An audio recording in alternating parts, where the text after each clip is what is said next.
And I appreciate your time. Do I call you Chris? Yeah, Chris is fine. Chris? Well, I appreciate your time very much. And who do I have with me? So I'm Chris, I guess the AKA the Florida Bushman. Chris, the Florida Florida Bushman. Bushman. Finally. Yeah. Well, thank you for your time very much. Yeah. I want to thank Cohatch for letting me use this room. Yeah. Well, I can only think to ask you one thing, man. I scroll through the social medias and I see the Bushman. I never in a million years thought you were from Lakeland, Florida. Yeah. I have a family, so I try not to put it out there as much, just Sure. because you know how people are on the internet and stuff. So we try to just stay under the radar as much as possible for family stuff. I mean, for Protection and protection. privacy. Yeah. So we're going to start a family channel, try to make the more family friendly stuff with the wife and the kids and stuff. So how did Florida Bushman come about? When I was younger, I had a lot of health issues. I have it all written down. You might have to pull up my phone. I have a list. You ready for this list? It's up to you. I'm ready. I talked to my mom last night, and we wrote down all my medical history. So I was born with a hole in the heart when I was born, and the bottom two chambers. The hole was in between the two chambers. So at 4 months old, I was in congestive heart failure. So my body wasn't thriving to live. I was just so they were going to wait till I was 2 to fix the hole. But since I was in congestive heart failure, at 11 months old, they fixed the hole and implanted a permanent pacemaker. So since I was 11 months old, I've had a pacemaker. Wow. Um, You heard I've heard of people having physical problems, but not that's the youngest I can't imagine. Yeah. So they fixed the hole. So at 2 on Mother's Day, we were camping at what's the golf course over there? Sandland. We were camping at Sandland, Oh, okay. and I got these little bruises all over me. So my mom took me to the doctor, and I got diagnosed with leukemia. Oh, So I had 32 months of chemo, so 3.5 years of chemo. So after that, so I was young. I don't remember any of it. I did it all at Watson Clinic on the south side. My doctors were in all children's in St. Petersburg. So I did 32 months of chemo, and then I fully in remission and recovered from that. So, oh my goodness. and then let's see, at 6 they replaced the pacemaker. At 8, there was more holes that developed in my heart. Are you kidding me? Yeah, I didn't know that. Holy I didn't know that till crap. last night. Yeah, mom and dad, Yeah, that's the ones who know. they didn't tell me. So so at 8, more surgery, more of a heart surgery. At 13, let's see, that was 8. At 10, yeah, like I was telling Garrett last Wednesday, like I don't use any of this stuff on my social media. Like I don't tell anybody this. And I'm like, my wife's like, you need to use that in your videos. You're like, you need to tell people about this stuff. I don't know. I just don't let it stop me. You know? That's right. So I can't. I'm speechless. yeah, I'm literally you would. speechless. I don't. I mean, some people could tell because later on in life, when I was 13, when I was at McKeel, on spring break, we try to schedule my surgeries on like holidays and stuff because my wife now is currently a teacher. So like we try to schedule my surgeries I have now or in the future on holidays or vacation or Of like course. spring break. So when I was 13, we scheduled a it's called a ablation. So what they do is it's a heart cath, but then they go through the main artery in your leg, and they take they cauterize your heart and try to get it back in beat. So they pretty much burn your heart in certain spots to get the rhythm back. I didn't know they did that until last night either, doing all the research for this. But during that surgery, I came back from recovery. I was 13 years old at this time. It's on all children's. And I came back and they were, usually I'm awake, like I wake up in like recovery, like in ICU, and then they take me to my room. But my mom said when they brought me to recovery, they were bagging me, so they were breathing for me. And I guess they finally got me breathing on my own. And like 2 hours later, I had a seizure. My right arm went above my head and like started seizing up. I had a stroke laying there in the bed. So my mom, like, I was in the wrestling. She's like, "Oh, look, wrestling's on," like. And I remember it was Ric Flair and Sting. Oh, I remember them. So they were wrestling, and so they did a CT scan. Whoa! Yeah, right. So it's crazy, having a stroke. Some of your memory goes away. I don't think that affected me at all because I remember some stuff and some stuff. I'm like, well, why do you remember that? So I don't. So that was at 13. So I had a stroke at 13. When you go to shake my hand, most people shake with the right hand. My hand is it's communication from your brain to your muscles. So my arm took most of the effect. So my right arm is tight. So like when I go shake people's hands, It's been that way since you were since I 13. was 13. Yeah. Wow. So I've had open heart surgeries. I had cancer, but this is the most thing that's affected me in my life was a stroke because I was right-handed before, so I became left-handed. So and we did it on spring break. So I was the surgery I had was supposed to be in and out the same day, but I was in the hospital for 2 weeks. I never went back to school after that. The rest of that year, we had teachers come to the house and teach me, and then I went back the following year. So that was I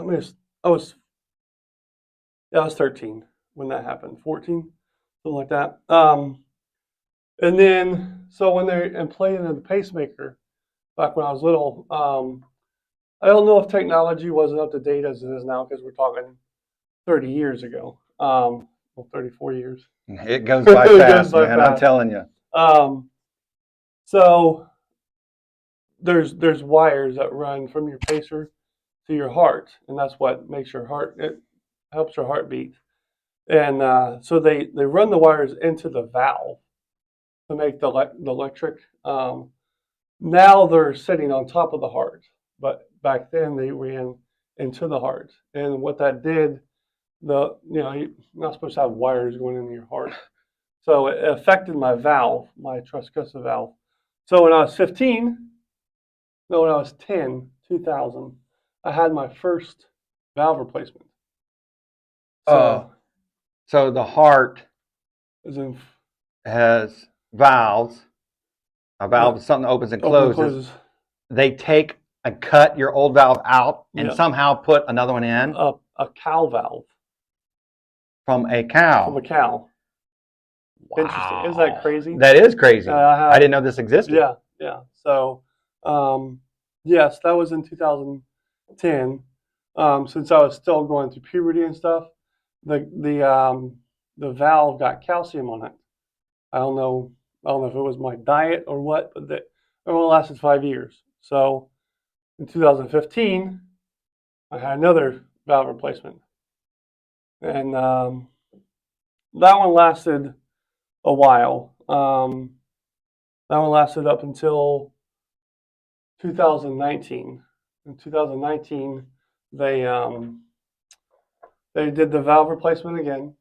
So they cut your split you open. I'm since I've been cut open so much, there's so much scar tissue. So the surgery is only supposed to last 2 hours, but it took them 3 hours to cut to the scar tissue because I've had so much trauma to my chest and to my heart. I was like, well, yeah, I got trauma to my heart. They went to my heart and burned it. I didn't understand it till last night. Like, all the stuff. I just wake up and live life every day because it could be your last day. That's exactly right. That's just the way I live life. So, so my last surgery was last year in March. I had a pacemaker replacement, and since so much surgery and so much scar tissue, the wires that are there, I have a hard time putting them because there's so much pressure on my heart. So they had a hard time, but we're good now. Oh So my gosh. I so can't imagine. I can't imagine. You know, I complain that when I was 9 years old, I had my tonsils removed and I have scar tissue build up and sometimes it's hard to swallow. And I complain. I had wrist surgery and sometimes it aches and I complain. I was I have back problems. My lumbars are shot and I've never been cut and I complain. I'm speechless to think that, first of all, that you're still going. yeah, That sounds like I would have given up a long time ago. God bless you, man. That is shocking. it's just it's my mom sent me a paperwork, and it's like God creates people, you know how He creates them, and she said that the way it created me was like it's just the way I create. It's just my life. It's You just just, wake up yeah. and Do you have any siblings? yeah. I have a sister. Well, I had a sister. She passed away in a car accident in 2017. But yeah. So So anytime you feel like complaining, you always know, and my mom and dad always told me, you know what, there's always someone in a tougher position yeah, than there you. is. So be grateful for what you have when it was given to you, and you may not be given anything else in the future. Yep. Enjoy the moment. Yep. Be present. Absolutely. So Well, how did so yeah, go ahead. so your question was how did the Bushman start? Right. So during all those years in the hospital, I tried to stay positive because, at some points I shared a room with some other kids because I was in all children's, and then, so I tried to stay positive, make the nurses laugh and stuff. So, um, I always have a funny sense of humor. So I was watching YouTube with my wife. Before we had kids, that's what we did at nighttime after work. And I saw this guy in Vegas, Ryan Lewis videos or films, and he was the Bushman in Las Vegas. And I'm like, you know what? I'm gonna do that in Florida. So I went on Amazon and bought a suit. And back then it was just me and Ryan. And I contacted him, say, hey, look, That's the guy in in Vegas? Vegas. Yeah, I Okay. contacted him like, hey, look, I'm gonna start doing this. Just out of respect, I didn't want to step on any toes. Of And course. he hadn't have done it. He hadn't shot a video in like 2 years because he had back issues. Also a retired veteran. Um, so I reached out to him. The first video I shot was scaring my wife coming home from work. The second one was her mother that lives like 100 yards down the road from us. So it was fun. I did it for a little bit, and then I stopped, and then started doing like vlog videos. But once I started doing it and saw the laughter and smile that brought the people, my saying is laughter and smile saves lives. And Amen. that's the I way love it is. So I create laughter and smile, and I try to save lives. Just And it works. it works. So Have you done some here in Lakeland? so actually, the first one I did was remember Zombie Fest when it was down here. Oh yeah. Yeah, so Yeah. I did it there, and then they moved it out to the airport, and I got permission to go out there and do it at the airport. So that's when I started. What year was that? About 10 years ago? 10 years ago. Okay. So I've been doing it like going out every weekend 8 years, but that's like when I first. How do you decide where to go?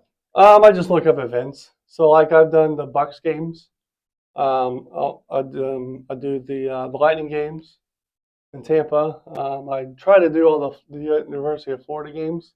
So I drove up to Gainesville and do those. Wow. So just where there's lots of people to scare. Can you get hired? Yeah. Are you for hire? If people want to hire me, yeah. You're for hire. So they go to, what's your website? I don't Or have a website actually. Just your handle? Florida Bushman. Florida Bushman on Instagram, Instagram, Facebook. Facebook. Yeah. That is I fantastic. think it's Bushman on TikTok. Okay, Bushman on TikTok. Yeah. And so I've seen dozens. I've seen it many a times, and I never even looked to see who or what's behind it. Yeah. I'm just telling you from my point of view. I just subscribe, and then to find out just last week that it's the guy. He's in our town, Lakeland, Florida. Thank you for your time, man. Yeah, This man. is so. You sell merch? Yeah, so I just created a store not too long ago. It's through a business called Bonfire. Okay. You just, it's all on my. I'll put it in my link tree. Okay. So Linktree. yeah. Fantastic. And when you do in your off time, just So what I do during the day is I watch my two kids. I'm a stay-at-home dad during the day, and that's a blessing because during the pandemic, the 10 years before that, I worked at Disney World. oh, you did. Yeah. So I worked at Space Mountain, worked in the Oh Tomorrowland my God, my altogether. son would love to talk to you. Yeah. Oh my gosh. Yeah, he Space Mountain is his favorite, Oh yeah. and he's a Disney fan. And yeah, me and his wife, me and my wife are is like his only people he talks to. But you talk to him about the NFL or you talk to him about Disney, you got a friend for life. Have you ever considered, or have they ever asked to do it over there at Disney? No, no. I worked there for 10 years as I was doing it. So I worked during the week and then go out on weekends and do the Bushman stuff. So That is incredible. yeah. And so, how did it start to take off? Do you just So post? when the pandemic happened, we got furloughed from Disney, and I just never went back. So I've been doing it full time since. So that's when you started doing it right after Disney. Yeah. So And so you just you got your yeah. potted So my plant. flower pot, I've had the same one. I mean, I go out and buy the same pot. They actually stopped making them. So when I found that out, I went to like Brandon and Tampa, and I bought all the pots. So For I the have. future. Do they I break?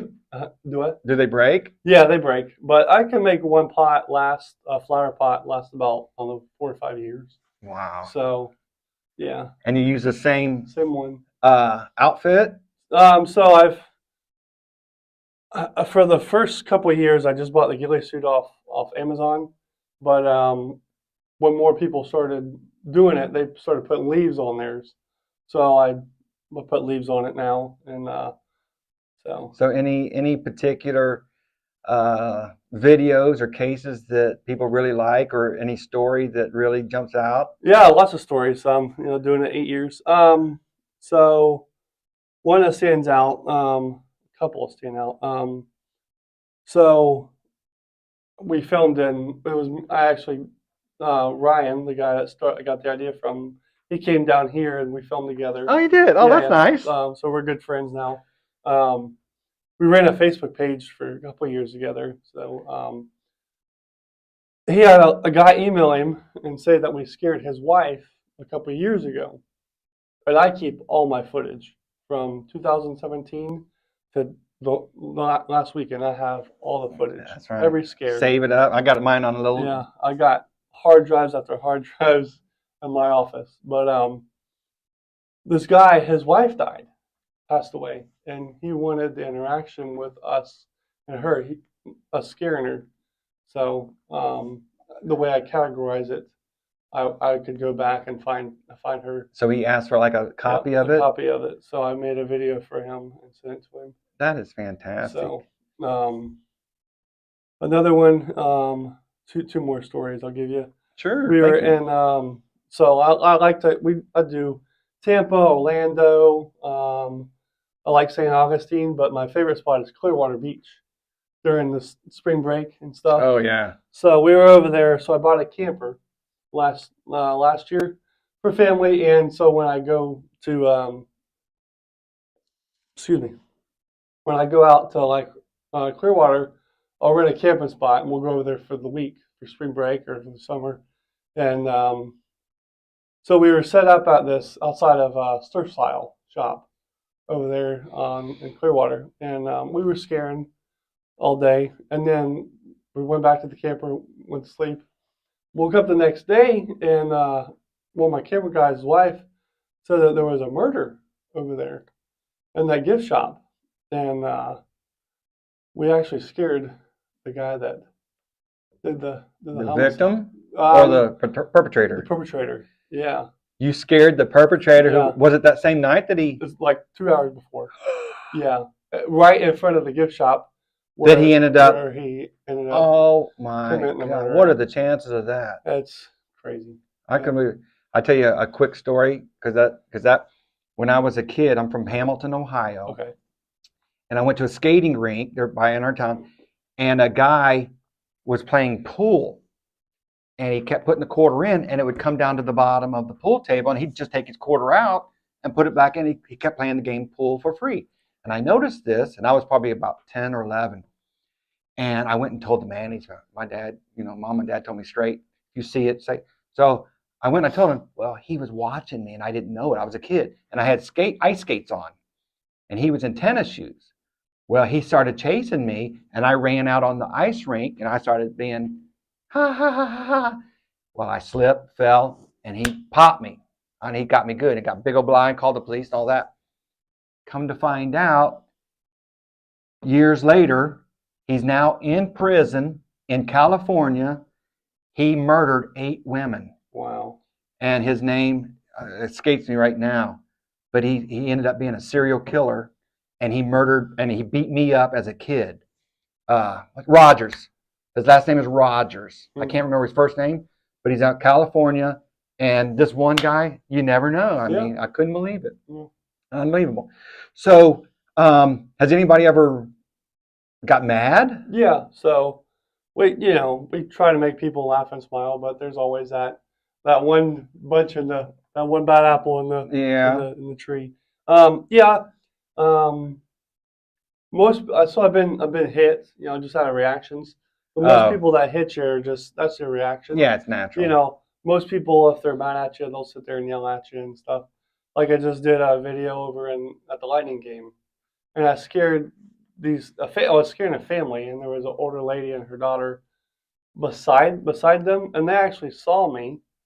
And the daughter says, "Watch out, that tree's gonna move." And I scared the family, and that lady just started going off on me.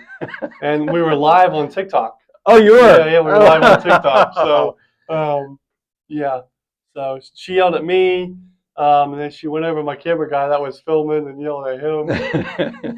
And you got all that. You never turned the film off, right? You always keep the film running. Yeah. And you said there was another story. Was there one more? Yeah. So a lot of people ask if we get harassed by the police, because I try not to set up on private property. If I do, I ask for permission. So I know we can set up on the sidewalk on public access. So we were set up in Jacksonville, and it was me and the Georgia prankster. There's another Bushman in Georgia, and there's one in Jacksonville. So we were all filming together, and we were filming the Florida-Georgia game. That's a big event. Everybody knows. The cocktail party. Yeah. So I've done that like the last 4 years. And we were sitting there like 20, 30 minutes, filming, and then this bike cop comes up. And I have some glasses that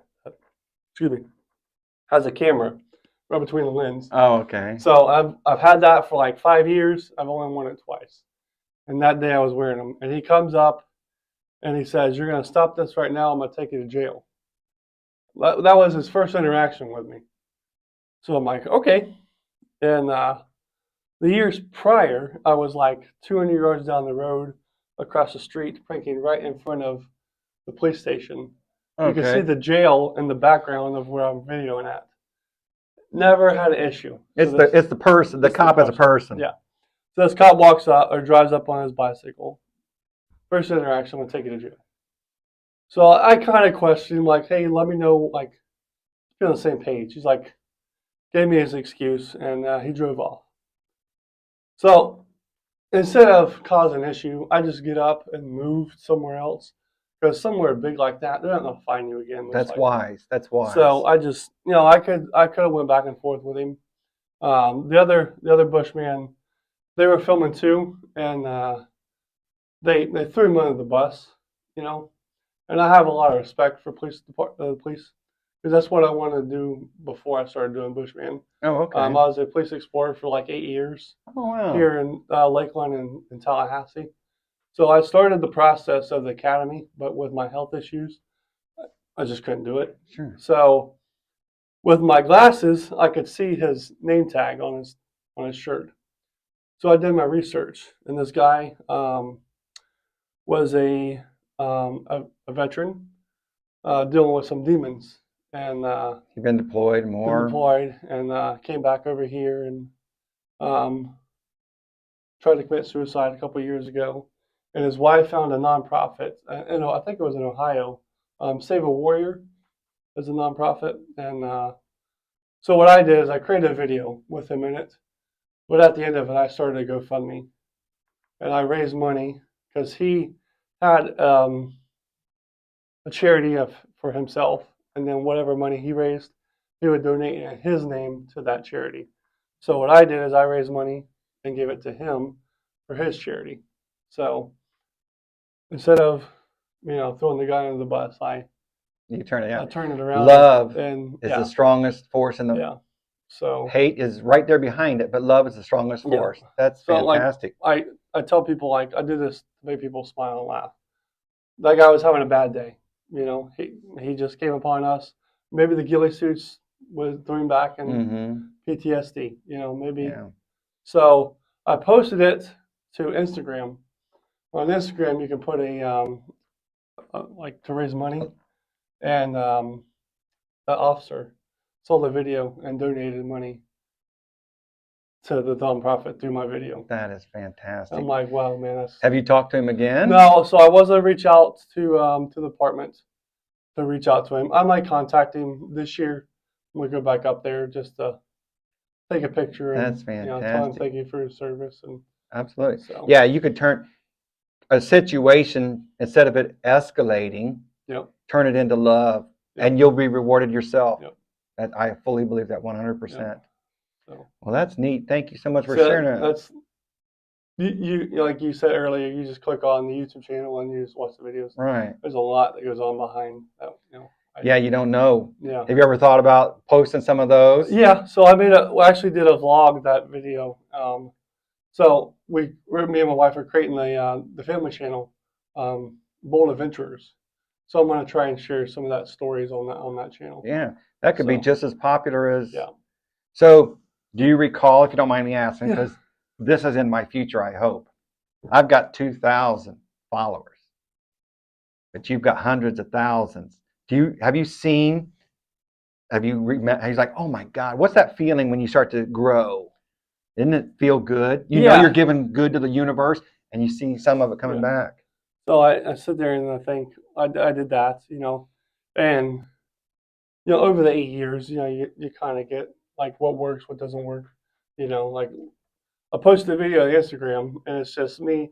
I'll sit there in the flower pot and I'll sit there and like talk to people, but they don't see me, right? So they're like thinking my camera guy's talking to them or whatever. And so I went last night down here to the lake, and the video on Instagram has 1.5 million views, and it got me 15,000 followers just through that one video. But the comments in that video is like, we love this.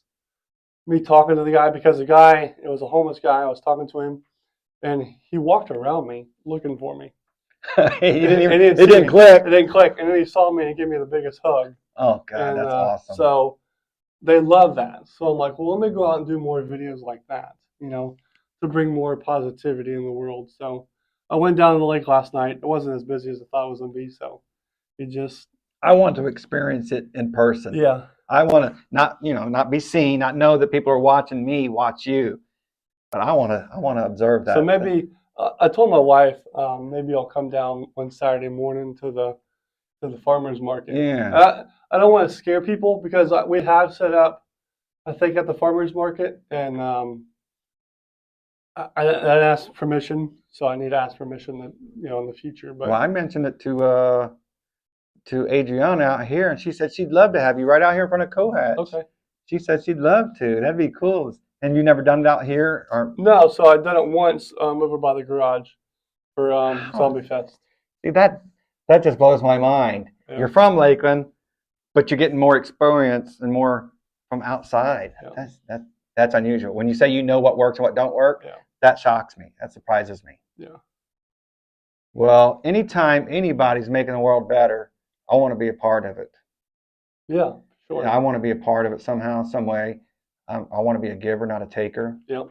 I mean, well, I appreciate. And are there charities or anything in the public that you do that's close to your heart? So I want to work with, there's a lot of profanity in my video, so it's not really advertiser friendly. Okay. So I'm going to try and take some of that out, make it more PG. Yeah, PG, and that's another thing with the family channel. I'm gonna do too is, I know, like I said, I know how stuff works, so I want to, create. Do you have any Some, idea how many videos you've made? no, Hundreds? hundreds. You know that is content Yeah, it's everlasting. it's like owning a house. It's just It just continues, Just yeah. continues, And you yeah. can splice it for 1 minute shorts. You can do it 2 minutes. You know what you're doing. Yeah. That is the incredible. video. So when I was in Jacksonville for the Florida Georgia game, I went to the Jacksonville Beach. So there's like a more younger crowd there with the bars and stuff. So I did one of those things of just talking to somebody, and these guys wanted to fight me, but they didn't see me. And then I had the guy that hugged me, and I put those two videos together. The guy hugging me was 3 years ago, and the guy that wanted to fight me was 2 months ago. And this is on your Yeah, Instagram. That's the last video. Oh, okay, that's why I was like. The last video I posted. Yeah. So when you're at home, you get the privilege of raising your own kids from Yeah. home, and so you just make up your videos and stuff and think of the next thing. Yeah. That's nice. That is fantastic. Yeah. Because that's a lot of what I do. I sit at home. I can't move sometimes and laying in the bed, and thank goodness. That creator mind, man, Yeah. that never shuts off. You're always thinking too. And the last 5 years of my kids' school, I got to raise them from Yeah. home while my wife worked. Yeah. Well, Mr. Hunt, Chris, I appreciate everything, man. Yes. I would love to get to know you more, Yeah. and I definitely want to observe this because that looks funny. I remember one. I don't think it was you, but there was a woman who was walking by, and he scared, and she freaked out, and she cried. She started crying. Oh yeah, it's playing Georgia Prankster. Jordan, Yeah. she It was in Savannah. She was really Yeah. so everybody's seen that. Yeah, one, that we all get because she was I think she was autistic or had Down syndrome. So we're all every time we go out prank, you're the guy that scared the autistic girl. Oh, okay, yeah. Which going behind the story, and I kind of taught him because he's in his first year, Georgia. He's one of my good friends. We just videoed at Gasparilla together. The father of the girl that cried, he came back and gave me permission and like. Oh, okay. Yeah, like he didn't show that behind the story, but he sends Georgia, Miguel sends them merchandise and stuff all the time. That's nice, yeah. So, because there's no ill intent. No, there's no ill intent. So if it happens, but people saw him scaring an autistic girl, and yeah, we all. How could you do that? And but yeah, you don't know at the time. Yeah, but. Well, I appreciate your time. Yes, sir. Thank you so very much, Yeah. man. You have a fantastic. If there's anything I can